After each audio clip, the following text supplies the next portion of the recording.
Well, thank you everybody for joining us on this fourth and final installment of our series with the Nickerson Law Group. We appreciate Jeff Nickerson sharing his time, his knowledge, his expertise with us here at Go Bananas. If this is your first time joining us and you haven't had an opportunity to meet me before, my name is Kristen Stratton and I'm one of the administrators of the group. I'm the co-president of the organization, and it's my pleasure to introduce you to Jeff this evening. We're going to be discussing special needs benefits, which is always a really important and frequently asked topic in our group. So I won't take too much time to introduce myself or Jeff, but I do just want to say a couple of things. If you have questions about how to reach Jeff or to get in touch, please just mention that in the chat box and I'll make sure you know how to get that information. We are recording tonight. It will be available on his website later, usually within like a week, I think, has been the turnaround, as are the previous recordings from the previous 3 sessions that we presented on. So with that, I will turn it over to you, Jeff. Well, thank you so much, Kristen. I certainly thank you and appreciate able to share this information. I'm passionate about sharing special needs information. I have 2 sons that were special needs, so I've kind of been through it all. They're now in their 30s, but it's something I do enjoy. I do really enjoy answering questions. We have a small, intimate group today, so that's good. So please, if you have any questions or comments, certainly welcome. Got a lot of charts today. I'm going to be going through all the various benefit programs that I have found that for our special needs community, and I'll be going through them fairly quickly, but please stop me if you have any questions or we want to discuss something in greater depth. So without further ado, I should share my charts. That might be helpful.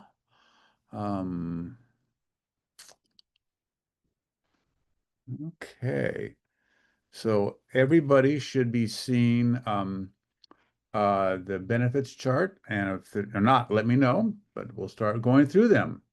So everybody knows my background. Important thing is I have 2 children that have so I've lived it myself. Love questions, love being interactive. So when you're looking at benefits, I like to divide them into 2 separate categories, what we call means tested and entitlement, often misused in the media. Means tested means you have to qualify. We usually by having limited income, limited assets, or there's the entitlement benefits that don't require any sort of asset test or resource test. Some other tests like age and so forth to get Medicare, of course. But so I'll be going through and talking about those, going back and forth, and I'll be highlighting the category I'm going to talk about before jumping into it. So we're first going to talk about the means-tested public benefit. Probably the most popular one and the most problematic one is SSI, Social Security.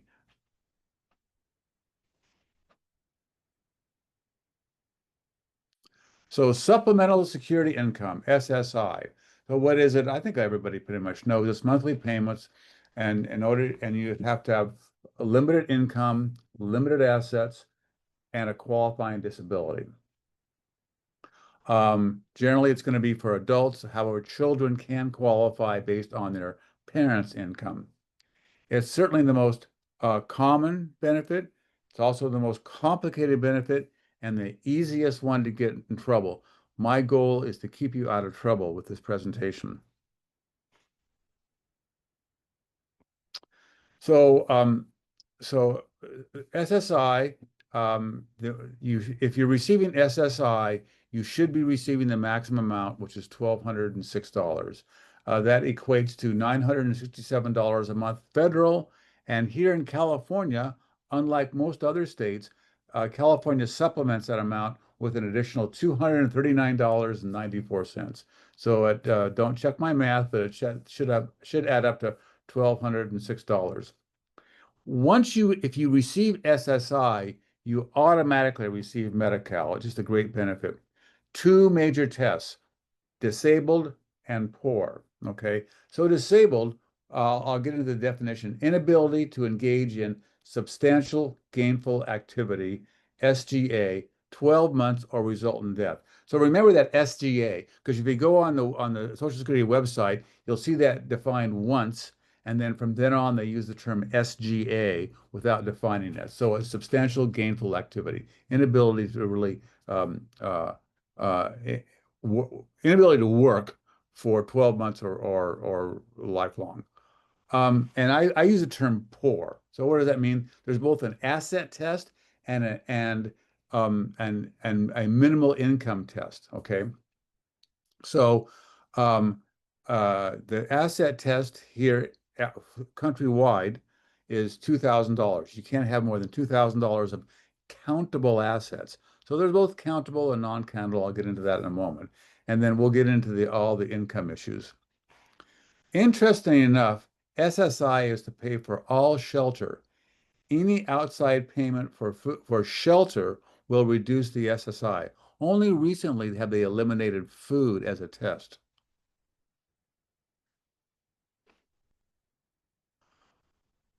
Okay, so what's the definition of disability? Of course, you have to be disability and then asset and income. So it's inability to gain in that SGA, substantial gainful activity, due to any medically determinable physical or mental impairment or combination of impairments.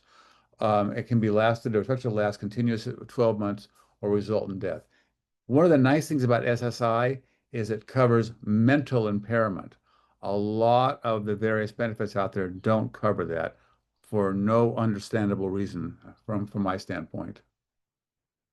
So the SSI asset limit is $2,000, married couples $3,000. Always, married couples are always penalized severely. And then if it's a minor under the age of 18, they count the assets of the parents. This $2,000 limit was established in the mid to late 1970s. I did a little calculation. It should be about $12,000 now. Still low, but 2,000 is just a ridiculous number.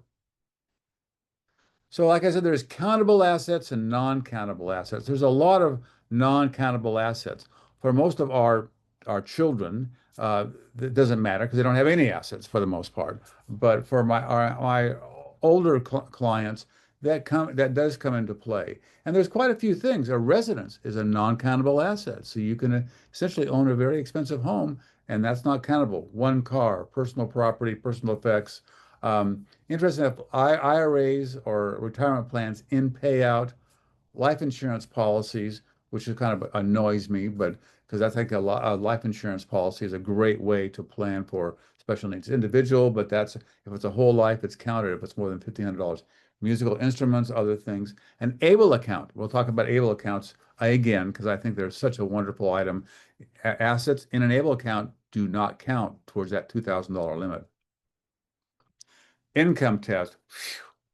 Okay, so this is the most complicated benefit and the most complicated situation is the income test. There are 4 income tests: earned income, unearned income, in-kind income, and deemed income. I'll go through those, and you can get in trouble by like this is the most common thing people end up getting violating the rules. Maybe the asset test also. So income. So Social Security wants to reward working income. So what is income? It's like going to work, getting a W-2, getting an hourly pay. So for every $2 of earnings, the Social Security will reduce the SSI check by $1.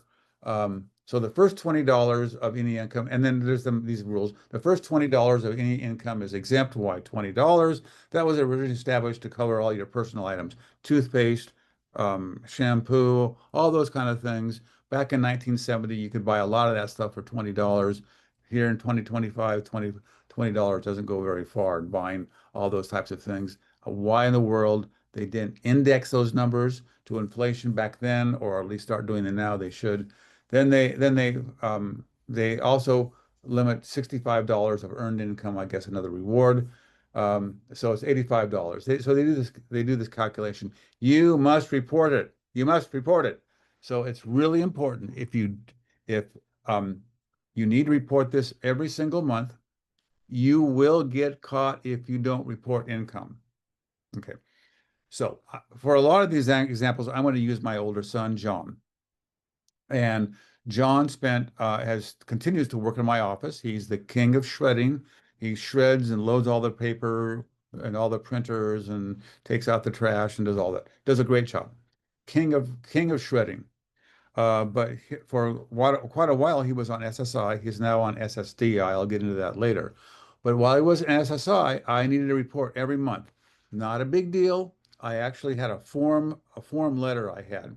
And so I would every month I would fill out what his earnings were, attach his paychecks with a stapler, send it off to SSI. They would do their numbers and so forth, and then they would reduce his SSI. It was never very much. It seemed like they'd reduce it maybe $100, $80, $60. He worked just a couple hours a week, but it was not a reduction. But I always reported it.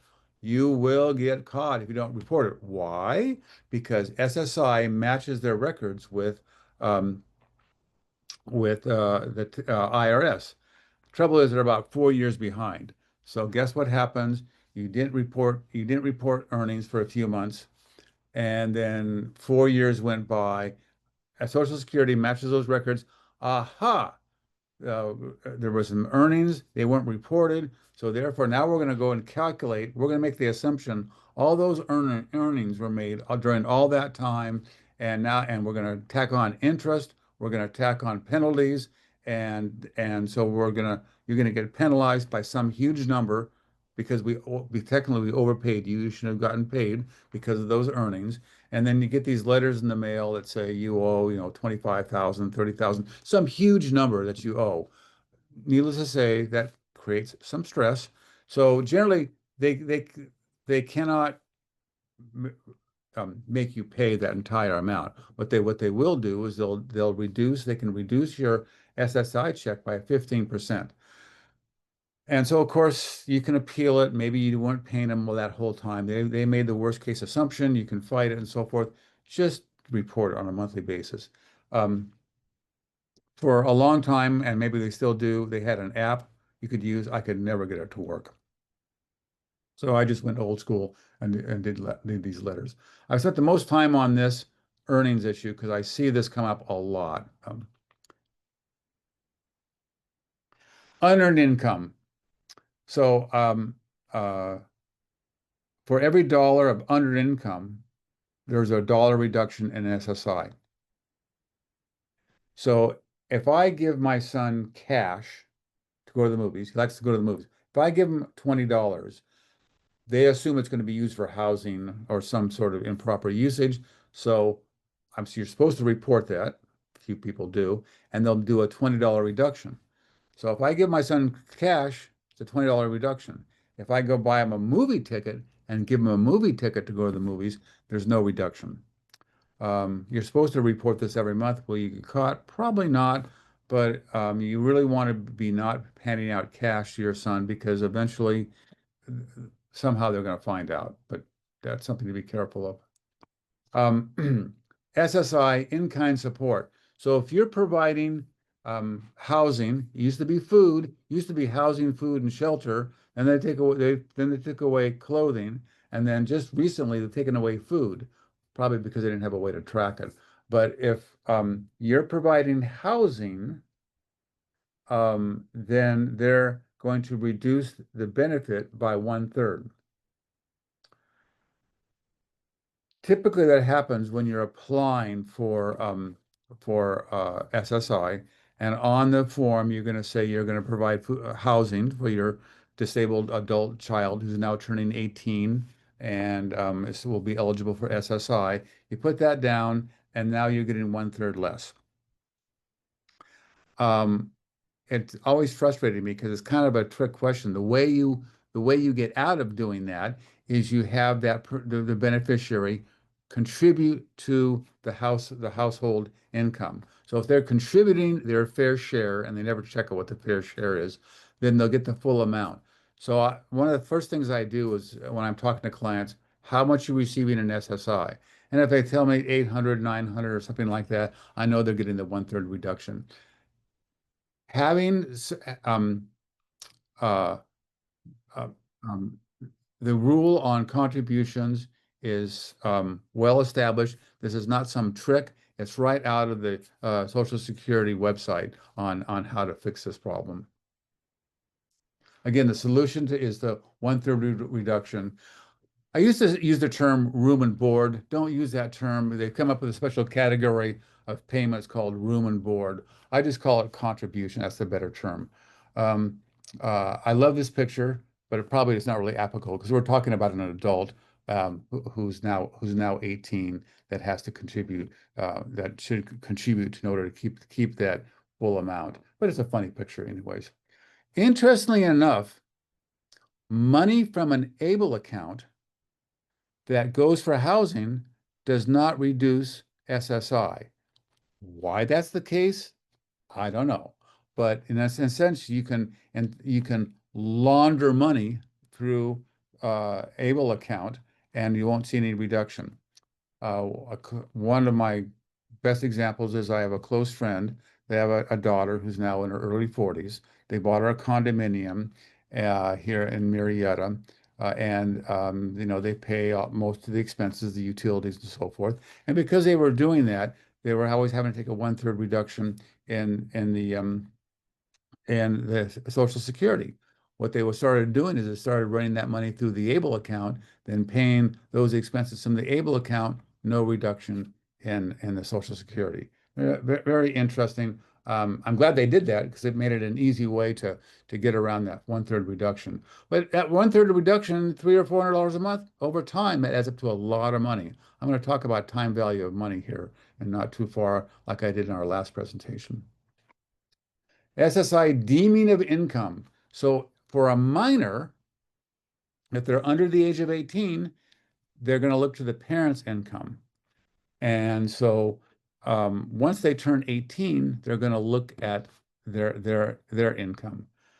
And this is an area of confusion. I had a client not too long ago who they had a 26-year-old, I believe, and I asked, well, how much SSI is he getting? And they said, oh, none. We applied 10 years ago when he was 16, and we were denied, so we never reapplied. It was like, no, no. Again, under 18, look to the parents. So a lot of people can't qualify because the parents have too much income. But as soon as they turn 18, they're looking at the individual. Side note is that whenever you're filling out this paperwork, and they talk about household income and who's living in the house and so forth, what you want to be doing is you want to be charging him room and board, although don't use that term, and think of him as a household of one. He's paying for his own shelter through the payments he gives you through his contributions. It's a household of one. I've been doing this for years. All the redetermination paperwork I give every year. I just say it's a household of one. So just as a summary, SSI is to pay for all food and shelter. Now it's only shelter. So in theory, if you took your son out or daughter out to dinner and bought them dinner at a restaurant, you're supposed to report that. I think nobody was, so that's why they took food out. Um, I think I've kind of beat this subject to death. Anyways, SSI, great program. Make sure you're following the rules. I'm going to talk about SSDI, a fantastic benefit for those who paid into the SSDI system. So under the SSDI rules, if the parents paid into the SSDI system, and not all do, generally public employees, teachers, firefighters don't pay into the SSDI system. They have their own system. But if they've paid into the SSDI system and your disabled son or daughter that as getting SSI, again, the same terms, substantial gainful activity, they will, upon the retirement and collection of the parents' Social Security, the beneficiary will start collecting SSDI instead of SSI. So I'm going to use myself as an example. My son for many years was on SSI. My wife worked for Toyota Motor Sales, and they made a decent income and paid into the SSI, the system all along throughout her entire life. And then when she took an early retirement at age 63, and um, immediately, my son's, and this is several years ago, my son's SSI check at that time was like $900. It jumped up to over $1,500, substantial increase. Even better than that, all the rules about reporting income all went away. So I didn't have to worry about deeming or income or reporting, all went away. But it even gets better. After 2 years on SSDI, my son now gets Medicare plus the Medi-Cal. So he's Medi-Medi, getting both benefits, and so now he can pretty much go anywhere for medical care. There's a lot more doctors and health groups that take Medicare that don't necessarily take Medi-Cal. Um, let's see. Typically, the benefit is going to be 50% of the parent's benefit, and then when the parent passes away, that's going to jump up to 75%. So it's really a nice benefit. If the parents have not worked very much, have not contributed much, you'll never get less than the SSI. So if the SSDI payment is quite low, they'll match it with SSI, so that at the very least you're never getting less than the maximum SSI benefit. Um, Jeff, you have a question? sure. The question is, does SSDI recognize mental disabilities like SSI? So short answer is generally no. And one of the rules I forgot to mention here is that in order to qualify for for the it's called Disabled Adult Child DAC benefit. I have been calling it SSDI because that's where the funds come from. The formal name is Disabled Adult Child DAC benefit. The the disability had to come arise prior to the age of 22.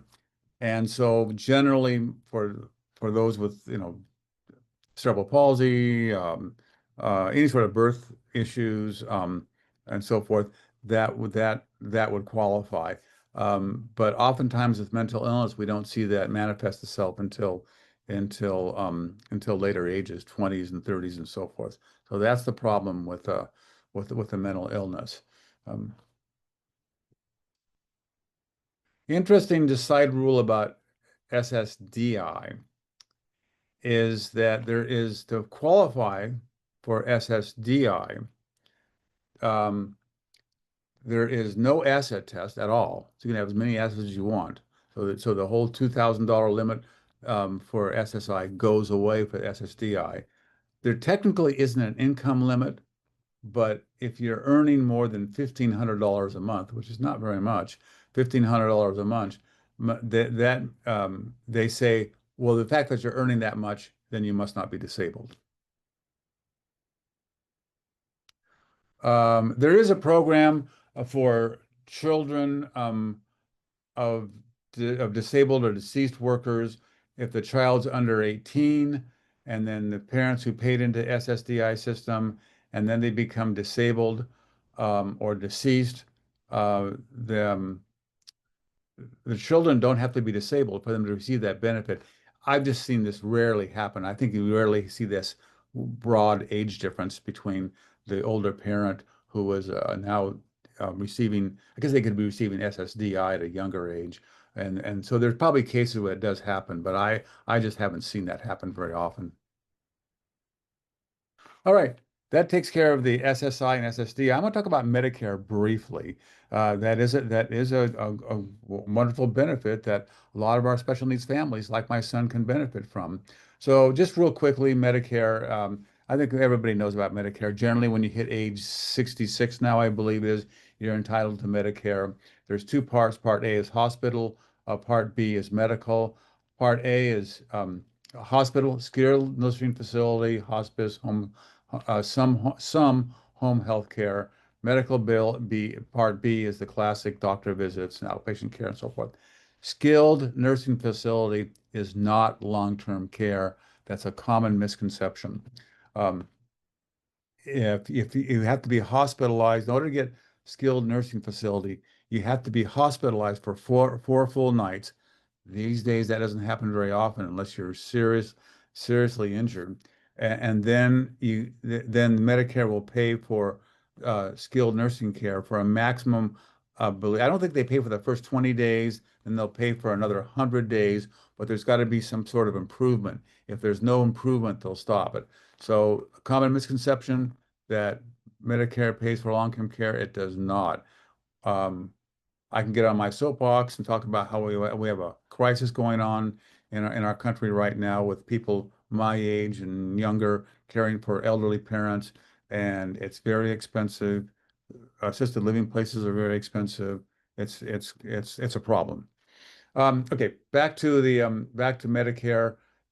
Generally there's two really common programs. You can have straight Medicare. Most people either have an Advantage program, which is like an HMO, or a gap program where you pay additional, and it's going to be quite a bit additional, and then you can go whoever you want and so forth. Clearly, if you have a gap coverage, you're going to get a lot better medical care than if you're on an Advantage program, but you're going to pay for it. And then, of course, there's the Medicare Part D, the prescription drug coverage. Um, I already talked about the skilled nursing care is not long-term care.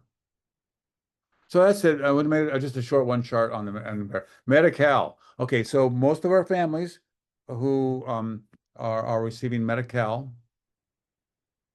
Medi-Cal is sort of an interesting program. It's a great program, very broad coverage, especially here in California. It's a kind of a weird program. It's a federal program that's funded by the federal and the state. So it's a federal program. The state sets the rules, which they apply to the federal program to get not disclaimers, but it's another word. I'm blanking on the word that the states can get. California has a lot of the waivers. And California's got lots of waivers and has greatly expanded the Medi-Cal program over the years. And then the counties administer it. So you got all these different organizations, the federal involved, you got the state, and then each county runs the actual administration of the program. There's sort of a complicated mix about how it's paid for. For California, um, and I won't get into the details about it, how it's split, but essentially California pays 50% of the cost. For for last fiscal year, 24-25, that here just ended shortly, California had a budget of $37 billion for Medi-Cal. 14.2 million Californians, one-third of the population is receiving Medi-Cal. A lot of things in the news. I'll address that in just a second here. Medi-Cal is again is California's Medicaid. Each state has their own. I've got some relatives in Tennessee. They call it TennCare. It varies state by state. Every state in the California, except California, has an asset limit. You can't have more than $2,000 of countable assets. The list is slightly different than SSI, but it's pretty much the same list of countable and non-countable assets. That was so for many years, California had the same $2,000 limit. In 2022, California raised it to $130,000. In 2024, it made it unlimited. You could have unlimited assets.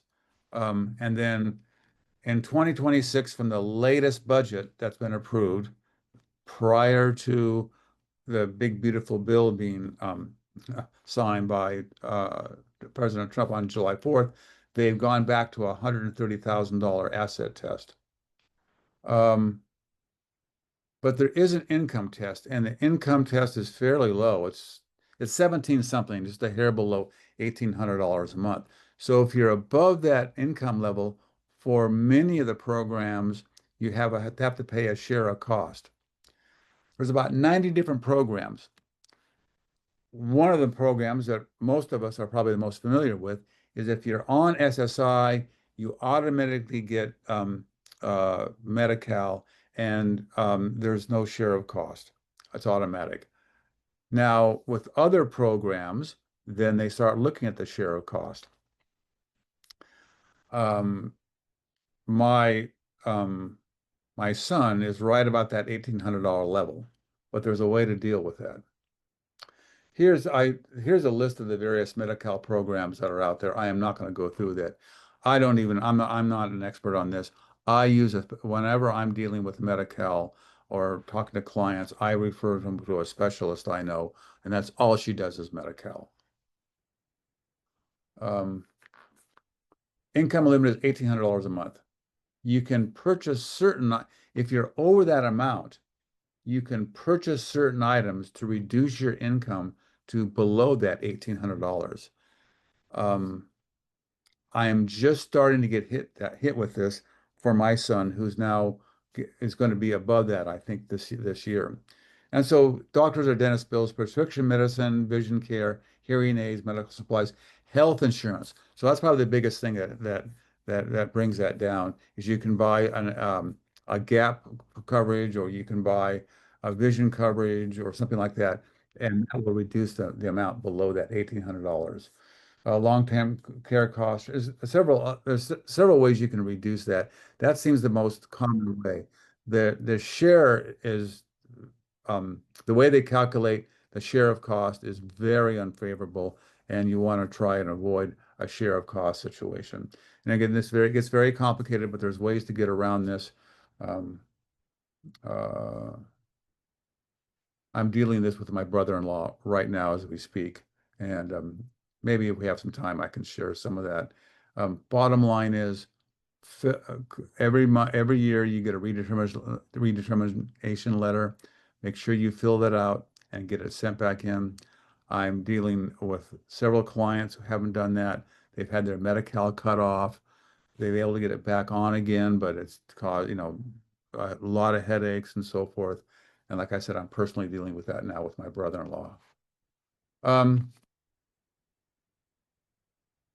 okay, when we're looking at Medi-Cal, we're looking at two different things. Looking for qualifying and all the rules to qualify, SGA, the income limits, the asset limits, all that stuff to qualify. And then also we're looking at recovery. So when the person passes away, the federal government generally requires the Medicaid, California Medi-Cal, to come in and swoop up the assets. For the longest time, the only way we could protect for that from happening was to set up an irrevocable trust, and we did that quite a bit. California got a waiver, and so as long as the assets are in a trust or a beneficiary designation, then Medi-Cal will not recover those assets as long as meets those two requirements. Again, California got a waiver from that. Um,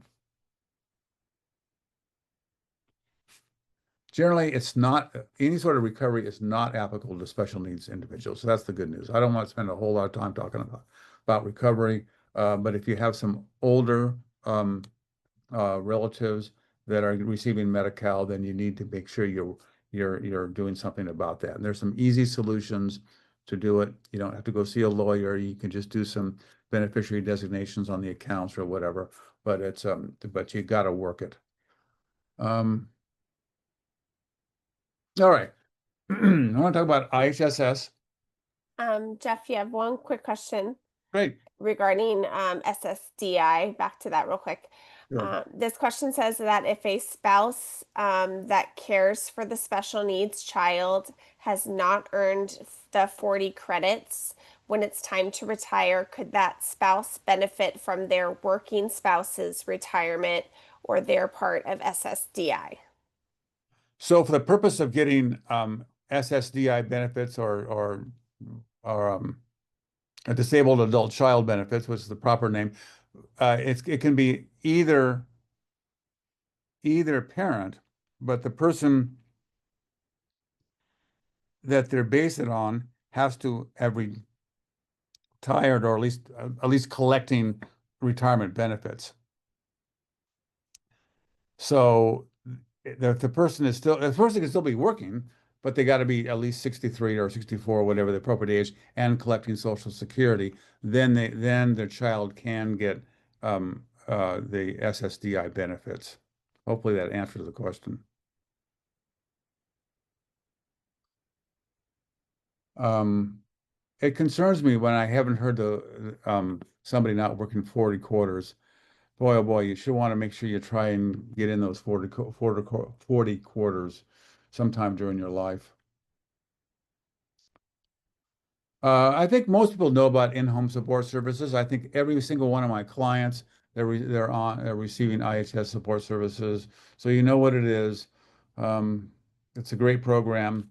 It looks like the good news is it looks like it's not going to be cut with all the budget activities. That's a good thing. The IHSS is actually a good deal for the state.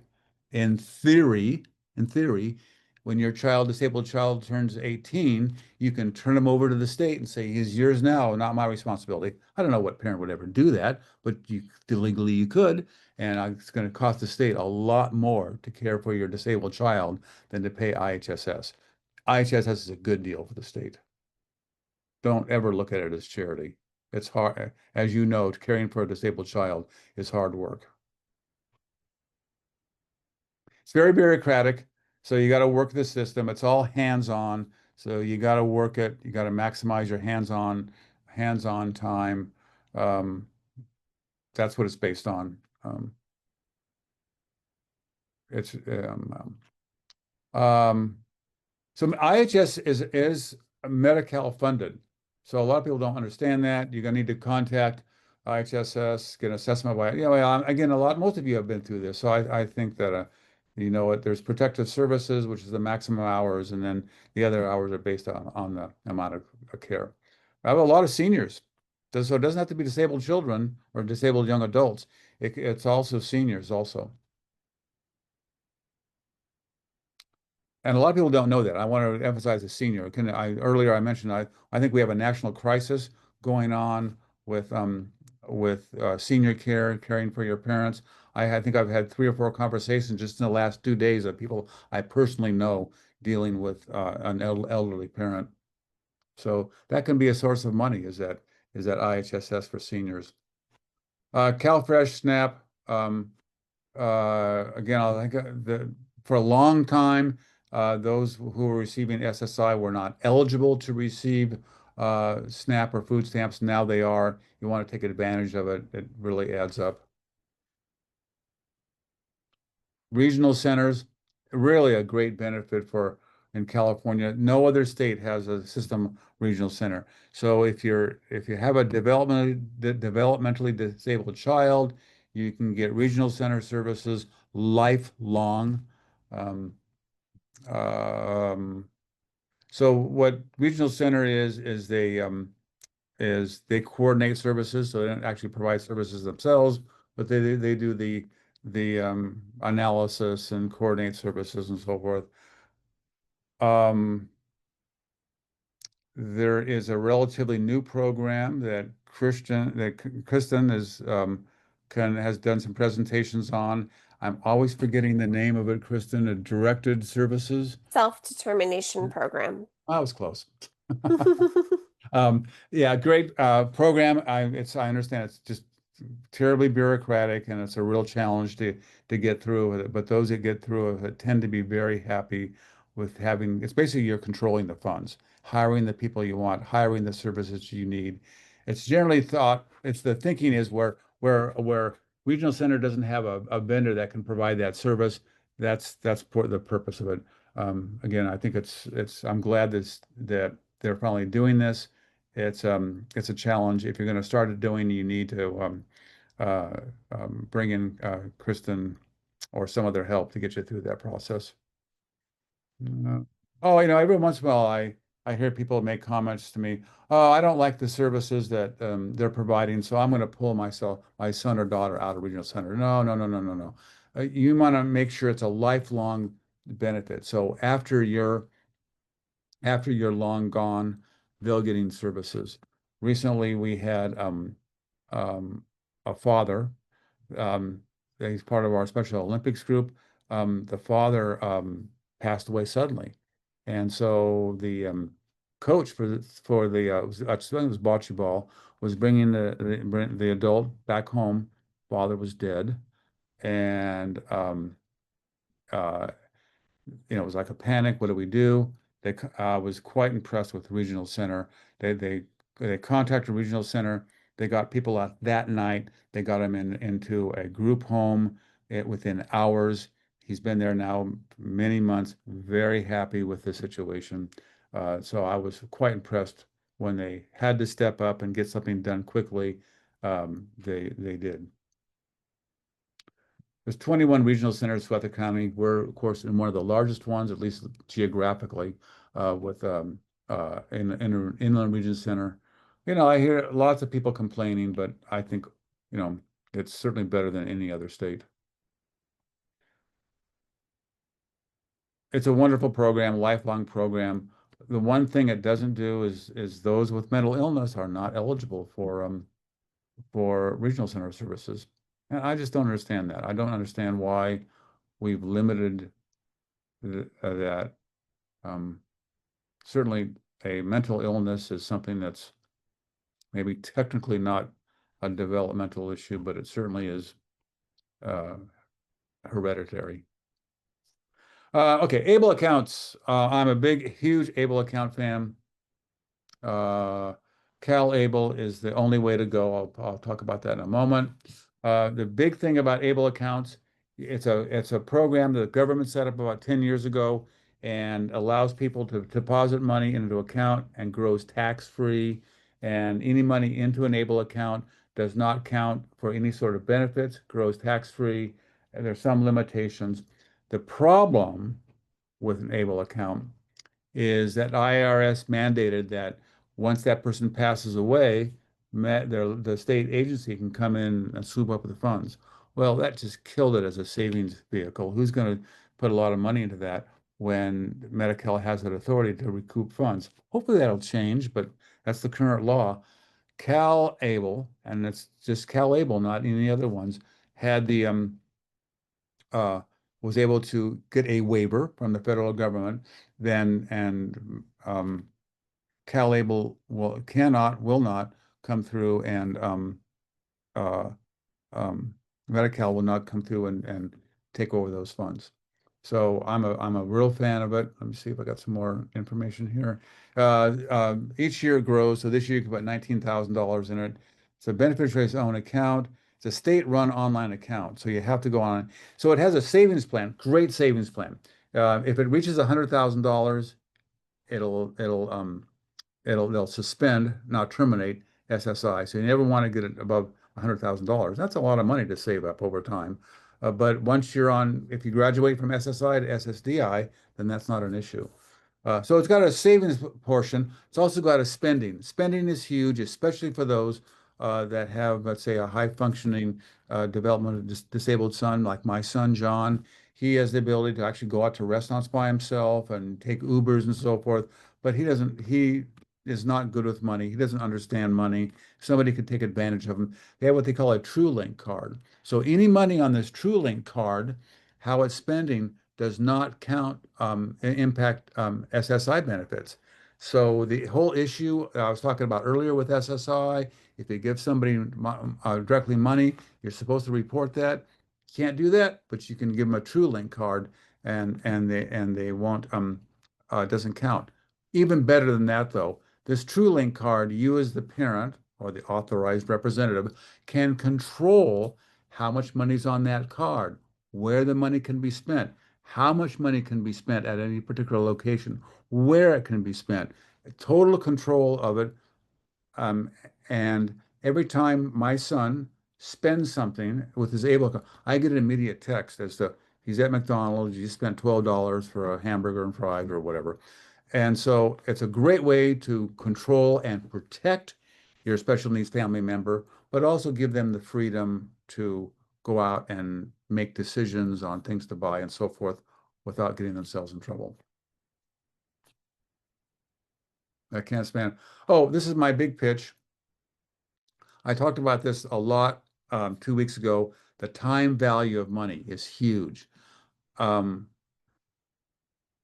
saving a little consistently over a long period of time can dramatically um, save a huge amount of money. So let's talk about putting money into an ABLE account. If you have a 20-year-old individual and you put $25 a week into an ABLE account at the typical going rate, I think I only use like 3% growth rate, um, you would end up um, you would end up after at at age 80, you'd end up with 600, nearly $700,000, 25 bucks a week. And of course it goes down from there, but it's significant. I tell people, if start now, open up an account, takes about 10 minutes, 15 minutes, it's an online account. You set up an ACH transfer, put in money you won't even miss. $10 a month, $10 a week, $25 a week if you can. That you're not going to miss, and just do it automatically. They have that transfer, and over years, it's going to grow substantially. Um, I had a client with a 2-year-old that had been diagnosed with a developmental disability. I said, open that account now. Mom didn't have a whole lot of money. Just open an account, put 10 bucks a month in, something you're not even going to miss, and then forget about it and have that automatically. Over time, it's going to really grow. Section 8 housing. This is for our older our older disabled family members, or actually it could be low income. So that you don't have to be disabled to take advantage of Section 8 housing. It's not bad. My brother-in-law has got on Section 8 housing. He's got a nice, decent apartment in Fallbrook um, that he was paying $300 a month, and now it's gone up several $100s. It's a great program. We had a hard time finding places in Riverside County. Um, but I do know there are Section 8 housing available right here in Murrieta. And then there seems to be a lot more in San Diego County. It's lots of, like everything else with the government, lots of paperwork to fill out, and then you got to go find places, and it takes time and so forth. But you just work the system, and it'll work out. Utilities. Um, Southern California Edison, gas, internet, they all have discounts. So if you're not taking advantage of that, call them up.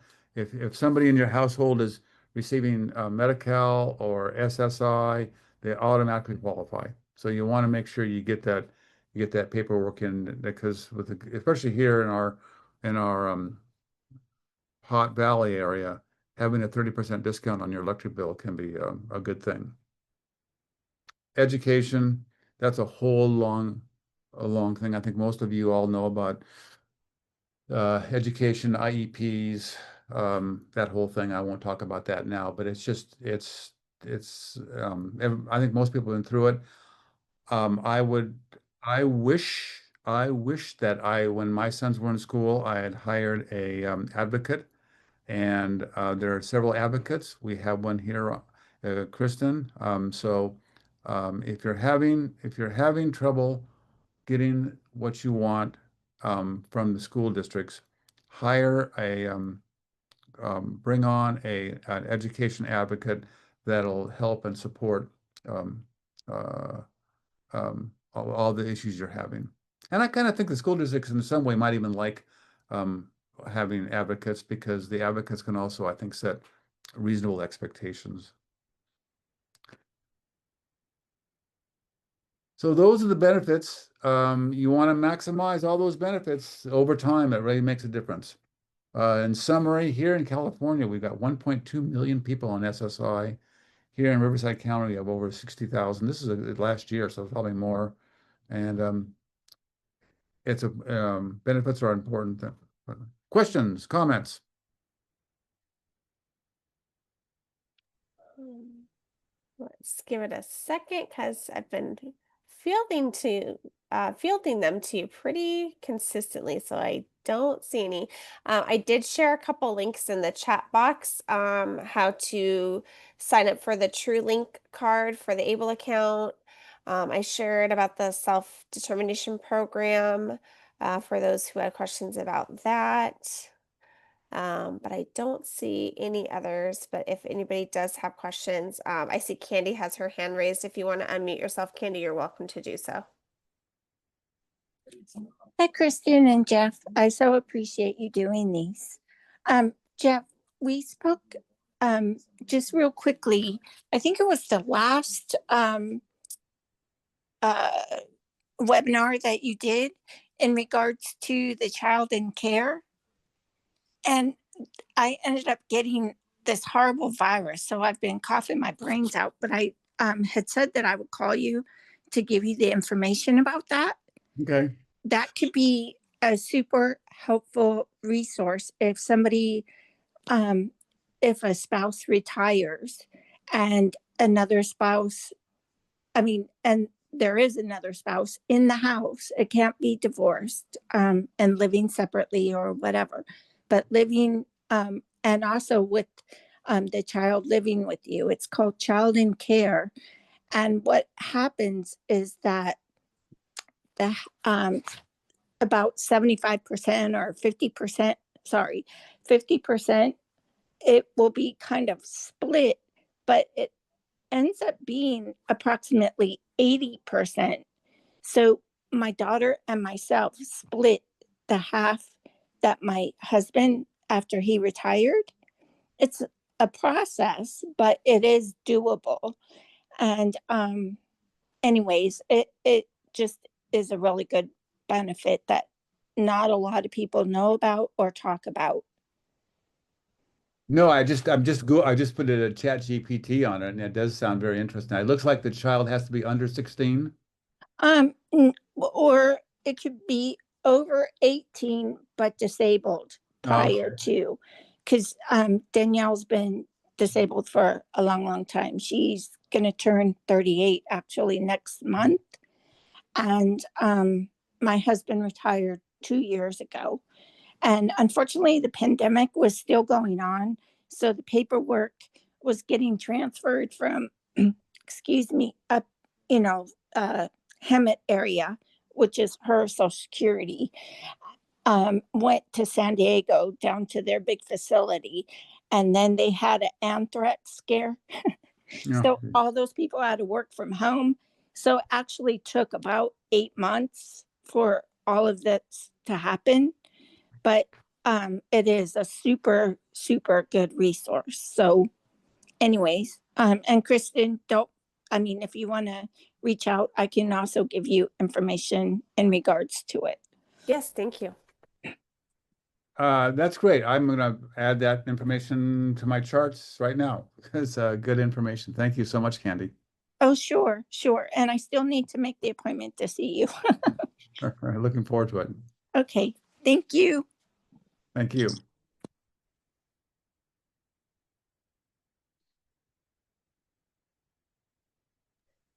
Any additional questions?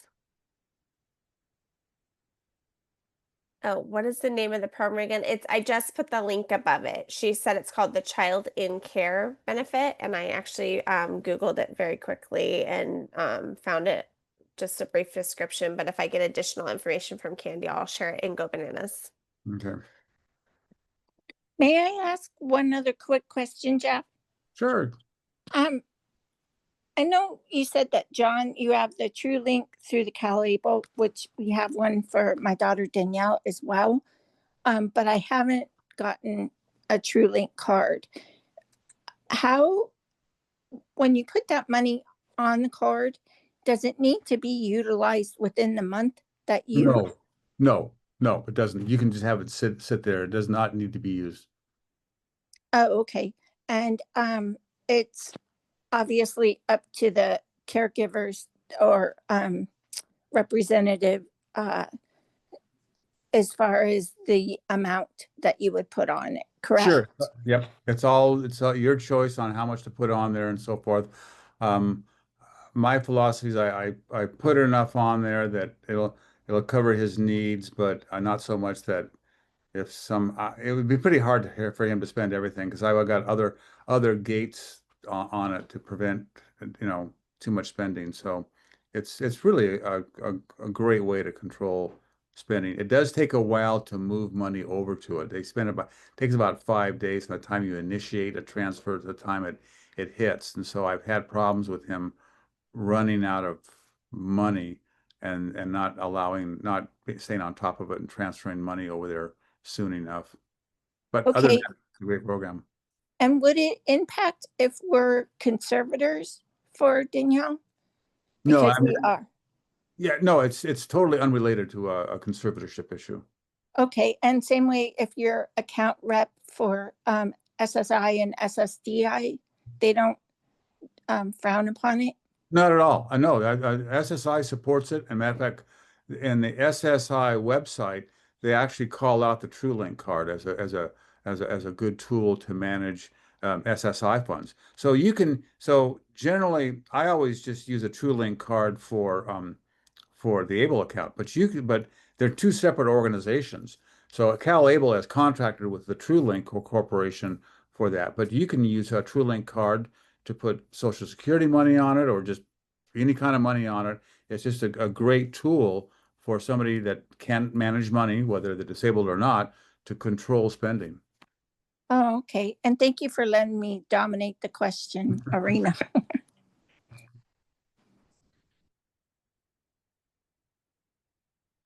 I do have a question. I'm not sure, actually, I'm not sure if this is something you are able to answer, but I'm going to challenge you. So typically when there's a household child that's a minor, the family can apply for the care credit through their electric company or their gas company if the child is receiving one of the qualifying benefits, Medi-Cal, you know, uh, food benefits, WIC, any of those programs. This person's asking if their child is an adult and therefore their own household, would they still, as a household, be able to qualify for the discount on household utilities through the care credit program if they're technically a separate household? Well, when I've completed the paperwork for the care program, I, I'm I don't recall any questions on how I'm filling out the paperwork for Medi-Cal. Yeah, it just asks if anybody in the household is receiving those benefits. I don't believe it specifies anything further than that. Yeah, yes, I don't recall anything that was addressed anything broader than that. And it also doesn't inquire about whether or not someone's getting Medi-Cal through a deeming waiver or any other waiver for that matter. Sure, sure. And and it makes sense. When you think about it, that if you have even if there's a household of one, I don't know, the fact that they're going to be home more, there's probably going to be a caregiver there that is being there and they're using more air conditioning and heating and so forth. So I mean, I think that's all um from just a, the purpose of the program, I think that's consistent. I don't have a problem with that at Yeah, all. yeah, I agree. And chances are we're still putting in a lot of expenses into that person's care that far exceed any of the benefit we're getting on that care credit. As we all know, everybody on this webinar I think there knows that it's a lot more expensive to be raising a dependent child Yep. with a disability. Think we might have a question. Mary, do you have a question? I see you popped up, but I don't know if you intended to. Um, oh, yes, someone in the chat is sharing that you can also get an Amazon Prime at a discounted rate for a disabled person in your household. Yes, that's true. I did not know that. Yeah. Wow. Okay. Yeah, it discounts it to around $8, $8 or $9, the Prime membership fee. Okay. $6.90 a month. Oh, okay. See, Marty knew right off the top of his head. There you go. Thanks, Marty.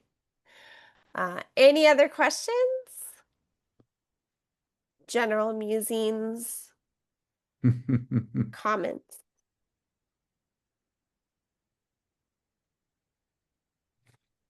No, you were just that thorough, Jeff. That's but after 4 sessions, maybe they're tired. They're tired of me. Well, no, that's good. That means we were comprehensive enough. So I'll take it. I'll take it. All right. Well, if there's no other questions, then what I will make sure we do is link in our Go Bananas group the replay of tonight and the previous night's presentations for anybody that wants a refresher. But I'm sure we'll do another series again at some point because even though, we've heard this information before, it's always good to hear it again. And then as policies change, budgets change, etc., it's always good to be up to date on what the latest, practices are that impact all of us. So thank you again, Jeff. Thank you so much for your time and your preparation and everybody in your office and for your sons. I've had the pleasure of meeting both of them. They're both wonderful and your wife. So thank you to your whole family for just supporting Go Bananas and we appreciate you. Thank you very much. Well, thank you so much, Kristen. Thank All you right. both so much. Oh, thank you, whoever that was. All right. Take care, everybody. Have a good night. Bye.